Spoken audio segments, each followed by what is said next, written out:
Hi, I'm Mike. I'm going to start by telling you a very personal story. My name is Michael, but my name hasn't always been Michael. It actually only more recently became Michael. And after a lot of paperwork, it has now also legally become Michael. But I've always been Michael inside. I'm 28 years old. I've been at Deloitte for just over 7 years, and I've held 6 going on 7 positions there. But my story today isn't about my career. It's about my journey. There's 3 things I want you to know about me as we spend the next 12 minutes together, 11:30 at this point. I'm a first-generation Canadian. I'm a CPA/CA, and I'm a trans man. Each one empowers and enables me, but it hasn't always been this way. I haven't always looked at these 3 unique things about me and said, this makes me special. This makes me good at my job. This makes me see the world differently and add value differently. For a long time, it bogged me down. It consumed my thoughts. It distracted me. But it's made me reflect on my experience and the experience that I want to create for others. It's led me to asking one very critical question. How do I help others embrace these differences about themselves and turn them into enablers? How do we work within our organizations to do this for our people? I don't have all the answers, but I'll walk you through some of my thinking. And the first concept I want to walk you through is something that I've coined as brain space. Now imagine our brains as computers. You use 20% for basic functioning, eating, sleeping, drinking coffee. That leaves you with about 80% to play with, the critical thinking. What are we going to have for dinner? How do I solve the world's most complex problems? Now imagine you're consumed.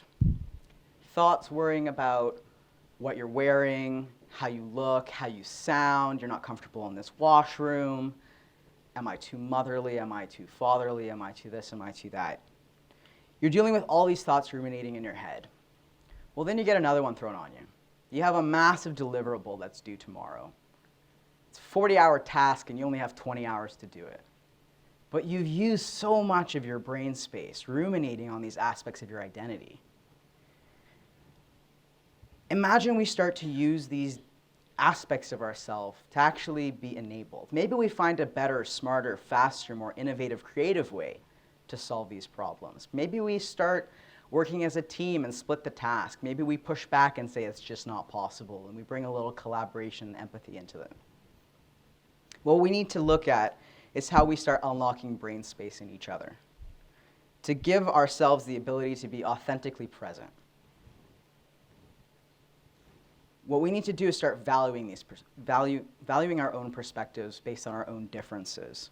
And I'd like to stress, this isn't a trans issue. This isn't an exclusively queer experience. Every single person in this room comes from a very unique lived experience, both personal and professional. And you are all your own fingerprint of experience. It's time we enable our society to embrace those differences. I grew up in a household that didn't have a whole lot.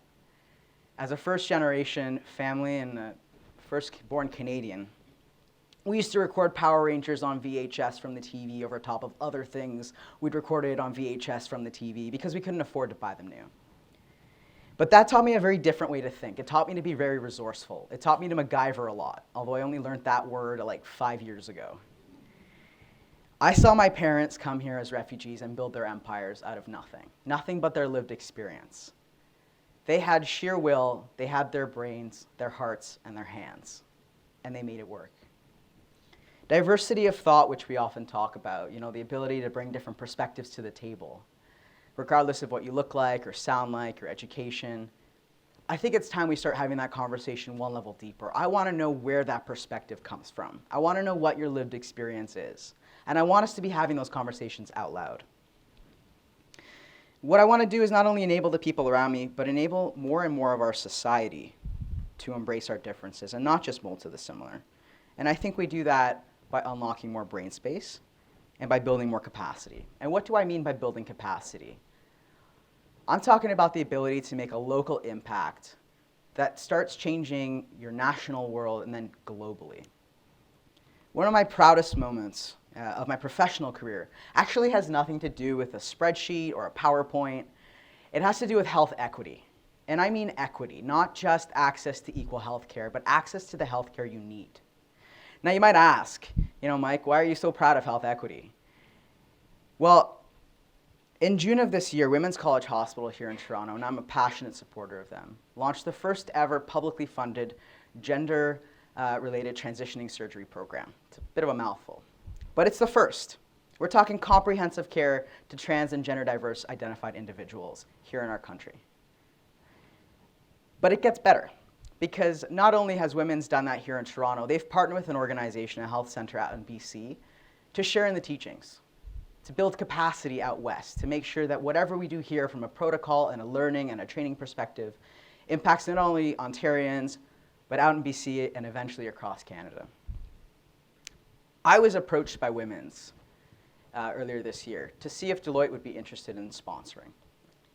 And sponsoring as an equity partner to bring a surgeon up from the US, Dr. Marcy Bowers, who specializes in these crazy complex transition-related surgeries, to actually train our residents and our doctors here at Women's. It took me less than 24 hours to get a yes. And I know that as an organization, we have changed our country and helped its citizens, a professional services firm. Now, I know what you're thinking, it's hard to give everyone what they want. You've got 10,000 employees that have 10,000 different passions, pursuits, wants, desires. I felt enabled and empowered. But how do I give that to everyone else? And I think what it comes down to is having the conversation. I've seen organizations very successfully carve time out for their employees to give back, in certain cases provide financial support, but even just lending the brain power of an organization makes such a difference. Again, it's time we start having that conversation. What does it mean to empower and enable your employees? I don't have all the answers, but I'm a true believer that if you pair your personal passion, your lived experience, you will build capacity. Now, how do we start making that impact everywhere? In my personal journey, it meant being visible. I chose to be very visible in my transition. I wanted people to see that it was okay, that someone in a leadership position could transition on the job and stay on the job. It was a lot.